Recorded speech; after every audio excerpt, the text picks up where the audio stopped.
Seorang purnawirawan Polri, siapapun dia, saya anggap sudah tidak beradab. Ini sangat memalukan seorang purnawirawan kayak gini. Harus berani ngomong kayak gitu. Apa tidak berkaca pada saat dia ngomong gitu sama dengan melempar tai ke mukanya sendiri? Kenapa ngomong-ngomong keluar pada saat kau dulu bertugas itu udah benar atau tidak? Berkaca diri gitu. Saya terpaksa keras ngomong, kenapa saya sudah sakit hati, tersinggung, kenapa mengkritisi institusi Polri-nya. Itu aja sebenarnya saya sudah sangat geli dan gimana sih manusia kayak gini. Bila penting gak usah pakai lagi purnawirawannya. Kenapa? Karena sudah betul-betul menjatuhkan harkat, martabat, marwah daripada kepolisian Republik Indonesia. Ini para purnawirawan sudah marah besar semua. Manusia ini kok begini ya, kok lupa kacang di kulitnya. Ada lagi satu, ngatur-ngatur pihak Polda lagi. Assalamualaikum warahmatullahi wabarakatuh. Selamat siang dan salam sejahtera untuk kita semua. Tentunya saya memberikan suatu gambaran kepada media dan seluruh rakyat Indonesia. Ya. Kan dari awal saya sudah menyatakan bahwa supaya jangan salah persepsi lagi masyarakat di mana tupoksi daripada Polri khususnya penyidik sudah melakukan tugas dan tanggung jawabnya. Dan itu dilindungi oleh undang-undang, walaupun orang berpersepsi segala macam cara. Pernah saya sudah luruskan masalah mengangkat masalah penangkapan segala macam. Karena mereka kan tidak tahu bahwa persyaratan objektif maupun subjektif terpenuhi. Kalau objektif, nggak usah juga menunggu mau diserahkan. Kalau penyidik mengatakan bahwa saya layak untuk nanti, udah tahan dari dulu-dulu. Tapi tentu karena ada masih rasa hamnya, makanya memberikan kesempatan pada yang bersangkutan. Dan sampai di ujung daripada sebelum penyerahan tahap 2. Saya kan pernah berbicara dengan media bahwa untuk demi pengamanan, nah ini supaya tahu masyarakat, demi pengamanan supaya pada saat diserahkan kepada JPU utuh. Kan kita tidak tahu siapa manusianya. Mau dibilang akan kami serahkan atau segala macam kah, kami kooperatif akan datang. Itu kan menurut Anda. Tapi kan kita perlu untuk mendapatkan suatu sistem yang betul-betul pure. Pengamanan pure pada saat utuh penyerahan itu ke JPU. Makanya dipublikasikanlah, diputar balik tentang masalah penangkapan seolah-olah bahwa ini situasi yang sangat gawat. Padahal saya kan penyidik nih, itu dilakukan oleh penyidik adalah menginformasikan bahwa Anda akan segera diserahkan. Makanya diambillah upaya pengamanan, diberikanlah surat perintah membawa, itu yang tidak mau ditandatangan itu. Bahkan ada lagi ya, seorang purnawirawan Polri juga ngomong ada penggeledahan segala macam. Maaf aja, saya nggak menghormati yang bersangkutan ini. Ya, karena manusia sudah nggak benar menurut saya. Saya nggak tahu isi kepalanya udah terisi dengan apa, saya juga nggak tahu. Saya terpaksa ngomong kayak gitu. Dulu saya masih halus-halus gitu loh. Tapi saya anggap sudah offside. Berkali-kali saya katakan, penyidik itu nggak bego. Kalau dia mau melakukan penggeledahan, itu pasti udah disiapkan surat izin penggeledahan dari pengadilan negeri. Itu udah pasti. Kecuali penggeledahan itu pada saat tertangkap tangan. Berbeda. Penangkapan juga begitu. Surat perintah penangkapan dan surat perintah membawa akan disiapkan sebelum melakukan langkah upaya paksa, kecuali tertangkap tangan. Itu berkali-kali lo udah sampaikan kepada seluruh media dan rakyat Indonesia, supaya cerdas dalam memilah-milah mana yang benar, mana yang nggak benar. Prinsipnya apa yang sudah dilakukan oleh penyidik Polda sudah sesuai dengan etika prosedur yang termaktub di dalam KUHP, yang lama maupun yang baru. Ini biar dipahami oleh seluruh media. Jadi jangan diputar-putar balik. Ya. Kalau pengamat-pengamat yang nggak ngerti, nggak usah banyak ngomong lah. Belajar dulu tuh hukum tuh, belajar dulu KUHP itu. Polanya sekedar-sekedar, baru kau baca, terus kau banyak komentar, mempleset-plesetkan apa yang dikatakan oleh pihak penyidik. Sekali lagi saya katakan, ini kan merupakan konsumsi publik. Konsumsi publik yang sudah menasional. Mungkin tuh penyidik tuh nggak cermat. Pasti dia akan cari celah-celah yang menutup sekecil-kecilnya kemungkinan ada celah bolong. Itu udah pasti. Nah sekarang pada tahapnya ada lagi satu, ngatur-ngatur pihak Polda lagi. bahwa kenapa tidak diperiksa di sini yang penyidik kamu atau penyidik. Jadi jangan salahkan kalau penyidik tidak menghormati Anda. Itu urusan penyidik. Mau dibawa ke rumah sakit, mau enggak, itu urusan penyidik. Kan ada penilaian tersendiri, kan gitu. Lah ini kondisi yang bersangkutan ini layak untuk diperiksa secara keseluruhan atau enggak? Atau periksa secara luar. Nanti daripada ada hal-hal yang tidak diinginkan terjadi, dilakukanlah pemeriksaan secara komprehensif. Itu sampai ada lagi gara-gara kayak gitu sampai apa? Untung nggak kena penyakit TBC itu, komplain malam-malam jam 2 pagi itu. Teriak-teriak seolah-olah bahwa pihak penyidik itu tidak kooperatif, kayak perampok, kayak teroris lah. Saya nggak ngerti dulu belajar di mana dulu gitu loh. Nah sekarang udah diserahkan ke JPU. Kita masuk ke muatan ini. Press release daripada JPU jelas. CQ Kejaksaan Negeri Jakarta Selatan. Bahwa penangguhan dilakukan setelah ada penjamin-penjaminnya. Siapapun penjamin-penjaminnya itu silahkan saja ya. Mau itu mantan purnawirawan kek, mau siapa kek, ya menurut hemat daripada kejaksaan layak untuk dipercaya.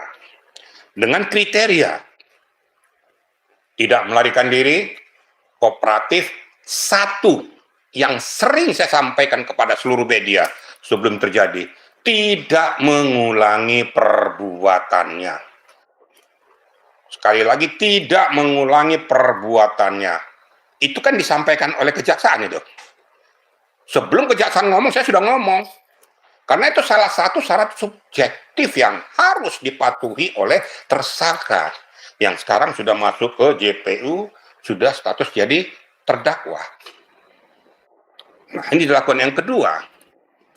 Yang saya masih ingat bahwa JPU mempersiapkan dakwaannya.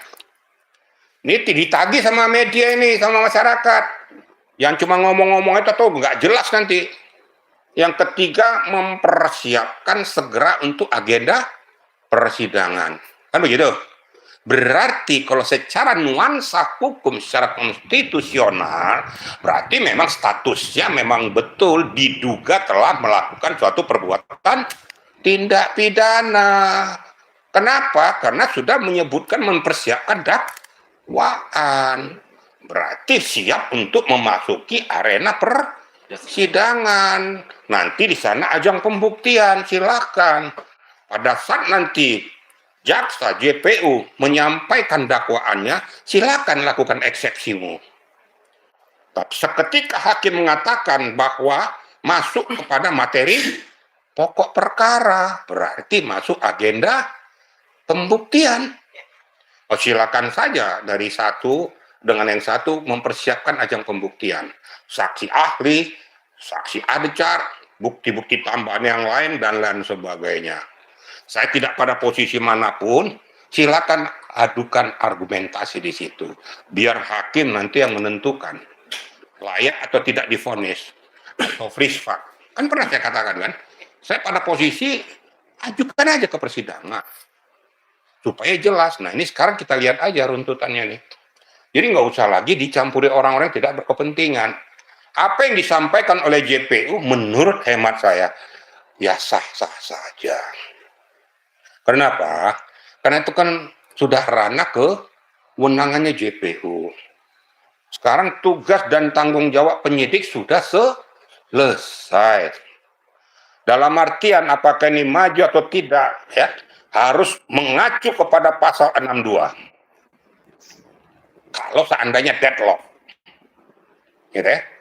Kalau deadlock harus ada gelar perkara antara penyidik dengan JPU disaksikan oleh ahli dan lain sebagainya untuk menentukan sikap lanjut atau tidak. Tentu ada pengawas daripada kepolisian dan pengawas daripada kejaksaan. Itu termaktub di dalam pasal 62 KUHP. Itu tertuang. Kecuali kalau memang ini arenanya bermuara ke pengadilan dilanjutkan. Tapi kalau saya tangkap apa yang dikatakan oleh JPU, berarti dia sudah mempersiapkan dakwaan dan persiapan untuk ke meja pengadilan. Gitu kira-kira media, ya? Di kasus ini kan kemarin banyak sekali isu atau kebetulan bahwa adanya intervensi dari seorang purnawirawan kepolisian, Polri. Apakah iya betul dapat itu? Begini ya, siapapun memberikan tanggapan terhadap situasional ini sah-sah saja. Tapi sesuai dengan konstruksi hukum yang ada. Jangan melakukan tekanan-tekanan dan lain sebagainya. Kalau orang luar pengamat dan lain sebagainya, saya masih bisa maklumi lah, ya. Tapi kalau sempat seorang purnawirawan Polri, siapapun dia, ya, saya anggap sudah tidak beradab. Saya katakan demikian, seharusnya dia sebagai seorang purnawirawan bagaimanapun mengkritisi daripada junior-juniornya ini haruslah ke dalam. Tidak mempublikasikan keluar segala macam yang dikatakanlah preman, teroris, dan lain sebagainya, tidak masuk di akal. Sudah etika prosedur ditabrak dan sebagainya, teriak-teriak ke muka umum lagi. Ini sangat memalukan seorang purnawirawan kayak gini. Saya harus berani ngomong kayak gitu. Ya. Apa tidak berkaca pada saat dia ngomong gitu sama dengan melempar tai ke mukanya sendiri. Lah gua siapa? Gua kan bekas dari kepolisian sana, purnawirawan, kenapa ngomong-ngomong keluar pada saat kau dulu bertugas itu udah benar atau tidak? Berkaca diri gitu. Saya terpaksa keras ngomong, kenapa saya sudah sakit hati, tersinggung, kenapa mengkritisi institusi Polri-nya. Bukan lagi kinerjanya. Bahkan yang paling menyedihkan tentang RUU pun dikupas-kupas sama dia. Apa haknya ngupas-ngupas yang sudah disahkan oleh DPR? Itu aja sebenarnya saya sudah sangat geli dan gimana sih manusia kayak gini. Bila penting gak usah pakai lagi purnawirawannya. Kenapa? Karena sudah betul-betul menjatuhkan harkat, martabat, marwah daripada kepolisian Republik Indonesia. Ini para purnawirawan sudah marah besar semua. Manusia ini kok begini ya? Kok lupa kacang di kulitnya? Saat dia jadi polisi, jadi jenderal gara-gara lahir dari polisi. Kok sekarang kok justru menjelek-jelekkan Polri, kinerja Polri gak benar. Emang kalau pada saat kamu sudah benar kamu? Tolong berkaca lah. Ya, kita kan tahu semua gitu loh. Jadi jangan sok-sokan, sok suci, sok bersih, segala macam. Kalau memang betul-betul kau seorang purnawirawan yang benar, kritisilah ke dalam. Bila penting kita berantem di dalam. Saya ini dari PP Polri, kebetulan saya ini ketua kelompok ahli Polri. Kalau saat saya mengkritisi ke dalam, saya kritisi aja. Tapi kalau saya cuap-cuap keluar menjatuhkan junior-junior saya, sama dengan melempar tai ke muka saya sendiri. Kenapa? Ya, saya ini siapa? Kan gitu. Berarti kesalahan junior-junior saya, kesalahan saya. Saya kan seniornya. Berarti saya mengajarkan yang benar. Harusnya berpikir begitu gitu loh. Jangan jatuh-jatuhin Polri ke depan umum. Kalau orang lain silakan saja, karena mereka tidak mengerti isi dalam daripada kepolisian ini, apalagi kinerjanya. Itu kira-kira ya. Kalau masalah intervensi, siapapun saya anggap masa bodoh lah. Walaupun saya tahu gitu loh. Ya. Menarik Pak Jenderal, untuk di bawah juga netizen juga banyak berkomentar ketegasan seorang Pak Jenderal untuk meluruskan terkait ada penanggulangan yang lebih cepat. Memang juga ditetapkan di undang-undang, memang kan kinerja seorang penyidik Polda Metro juga pro kontra, katanya dibilang kriminalisasi lah, tidak masuk dengan undang-undang lah. Nah, Pak Jenderal sebagai penegak hukum sosial Polda, atau dari kepolisian gimana? Menurut hemat saya, apapun kata mereka, khususnya yang kontra, pasti membuat narasi-narasi yang menyudutkan kinerja Polri. Tetapi saya ini mantan penyidik. Apa tugas dan tanggung jawab daripada penyidik sudah dilakukan sesuai dengan etika prosedur hukum. Kalau seandainya kamu selama ini tidak mengakui etika prosedur itu, kenapa tidak berani pra-peradilan? Harusnya kamu pra-peradilan kalau betul-betul mau main di ranah hukum, tunjukkan kepiawaianmu. Fakta bahwa setelah dilakukan arena penyidikan sampai penetapan tersangka sampai penyerahan tahap 2 tidak ada komentar.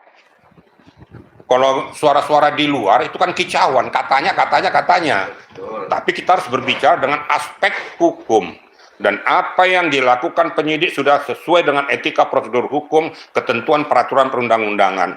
Jadi kalau ada orang bilang, kena penangkap seenaknya, apalagi penawar Polri yang ngomong kayak gitu, berarti dia belajar dulu dia ke Argentina sana. Kalau hukum di Indonesia, ada aturan mainnya. Berarti dulu atau sekolah polisi, dia tuh sekolahnya bukan di Indonesia, bukan di Akpol dulu. Gitu kira-kira. Jadi apa yang dilakukan oleh penyidik sudah selesai. Dan tugas tanggung jawab sudah selesai. Nggak usah lagi dikutak-katik masalah penyidik Polri, sudahlah. Ini kan di area kejaksaan sekarang. Nah, soroti aja apa yang dilakukan oleh kejaksaan ini. Lah, apapun yang dilakukan oleh kejaksaan setelah dilimpahkan. Nah, berkas, tersangka, barang bukti kan sudah selesai nih. Penyerahan tahap 2. Ada berita acara penerimaan semuanya berkas tersebut dengan tersangkanya. Berarti tugas selesai. Secara tidak langsung. Berarti jaksa JPU sudah mengakui bahwa memang betul peristiwa itu terjadi. Makanya ada penyerahan tahap 2. Kalau nggak dibalik-balikin terus itu. Nah sekarang tinggal kejaksaan. Nggak usah lagi cerita lagi masalah polisi. Gitu loh. Cerita sekarang yang perlu disoroti masyarakat dan media adalah bagaimana sekarang kinerja polisi, jaksa. Adakah intervensi-intervensi dari orang-orang tertentu, backbone tertentu, silakan dicermati. Walaupun saya sudah mengerti, sudah paham, tapi saya serahkan kepada masyarakat dan media untuk melihat situasi kondisi ini. Tegakkan hukum, jangan intervensi gara-gara sesuatu. Ya, siapapun kok di belakang dia, penentu kebijakan atau siapapun, ingat, saya secara pribadi, apapun Presiden Jokowi, ya, dia mantan Presiden Republik Indonesia.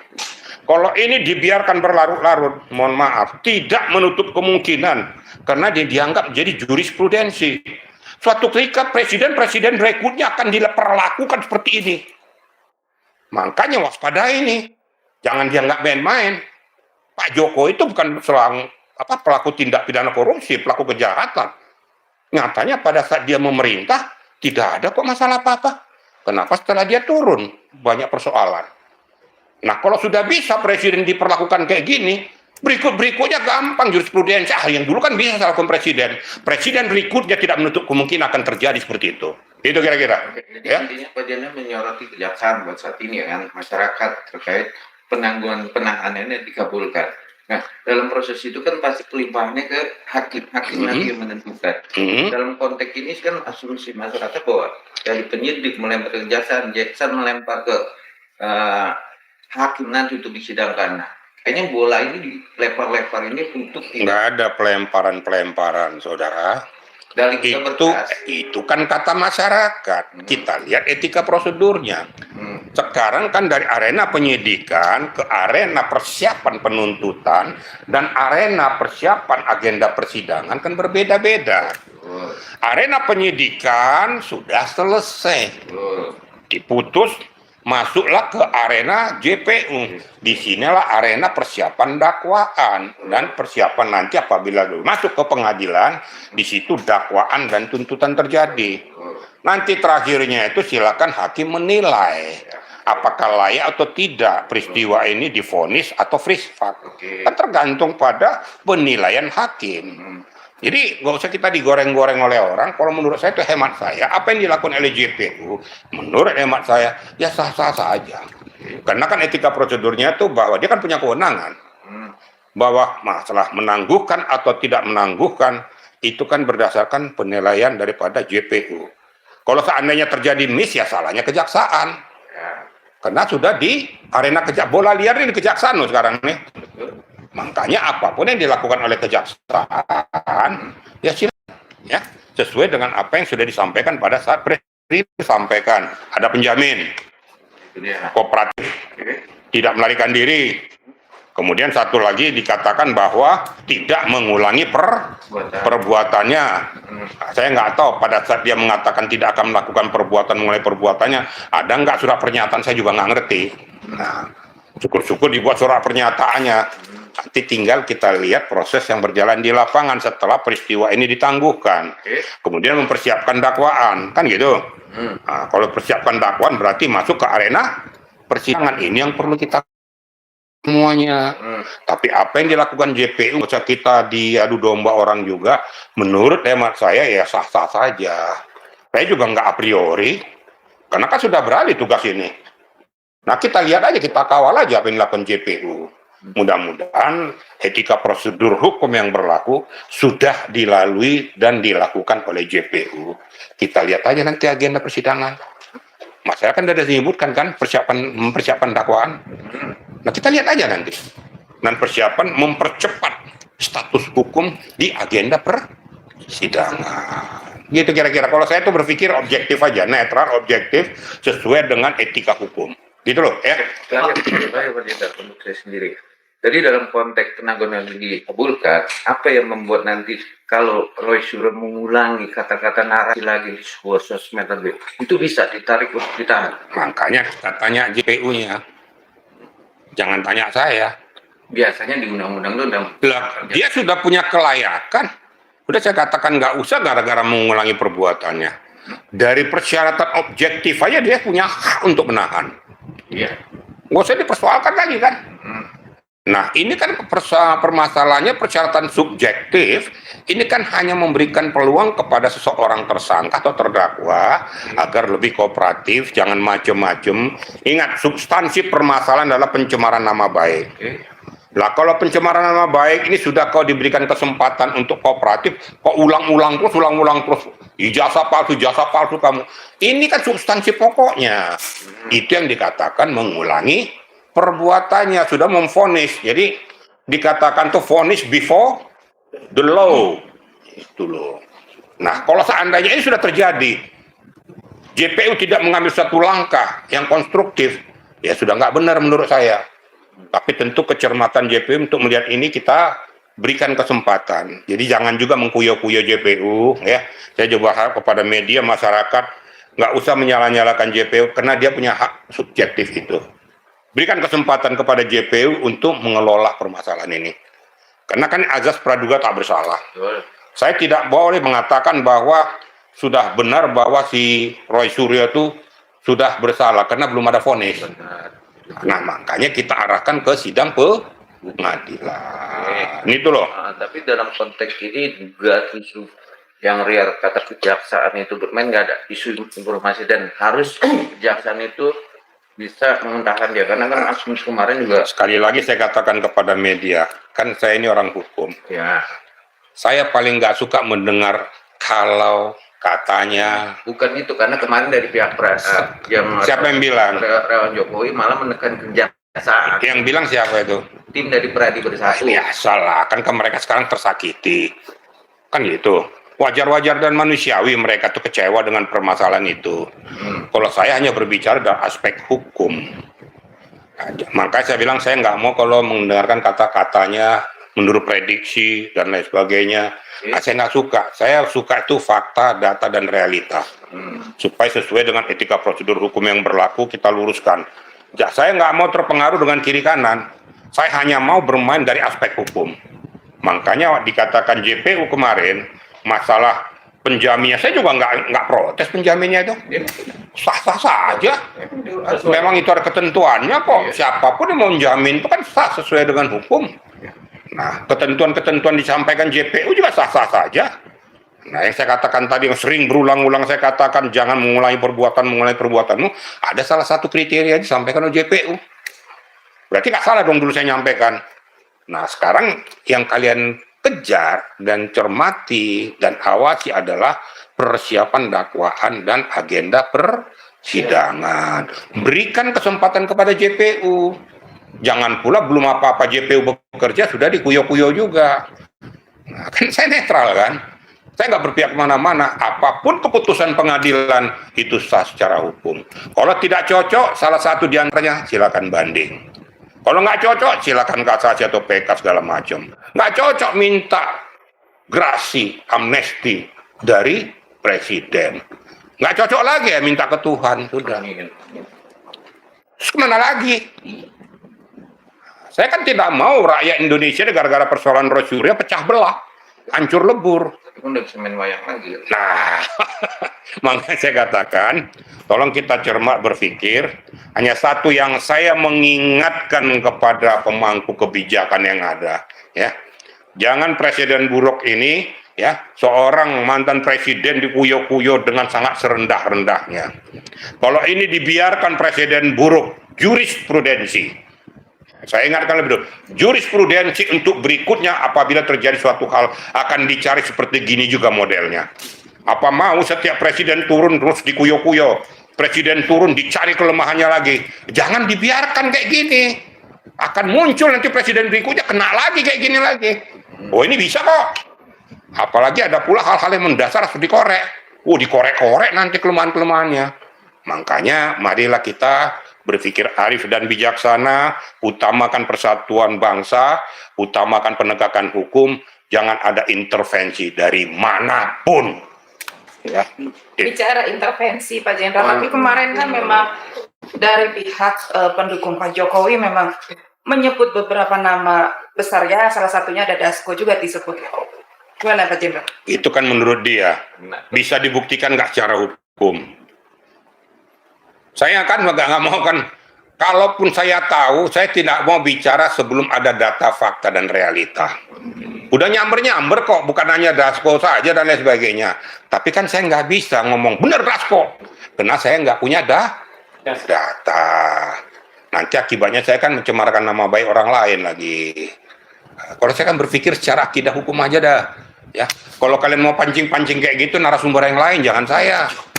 Saya nggak bisa gitu loh. Oke? Pak, mungkin sedikit menanggapi Ya. soal tidak ada pembatasan di saat mendapatkan penangguhan. Memang seperti apa sih seharusnya? Prosedurnya. Maksudnya Jadi, pembatasan apa? Kemarin tidak ada pembatasan usai mendapatkan pembatasan aktivitas selesai dapat penangguhan penahanan. Memang Yang mau dibatasi apanya? ya mungkin aktivitas juga memang seperti itu atau Aktivitasnya silakan saja, kan gitu. Tapi kalau pembatasan aktivitas saya katakan jangan sampai menyentuh kepada aspek pokok permasalahan. Yang salah satu di antara kriteria itu jangan kamu mengulangi perbuatanmu lagi, yaitu mengorek-ngorek tentang peristiwa ijazah palsu sementara kau bukan hakim. Tapi kalau dilakukan mereka masih terus orasi terus. Nah, JPU bertindak. Katanya kita mau tegakkan hukum. Kan ada dalam kriteria persyaratannya tuh jangan mengulangi perbuatan. Makanya saya bilang no vonis before the law. Nanti silakan nanti di pengadilan. Itulah vonis yang sesungguhnya, freeze fact atau jatuhkan sanksi.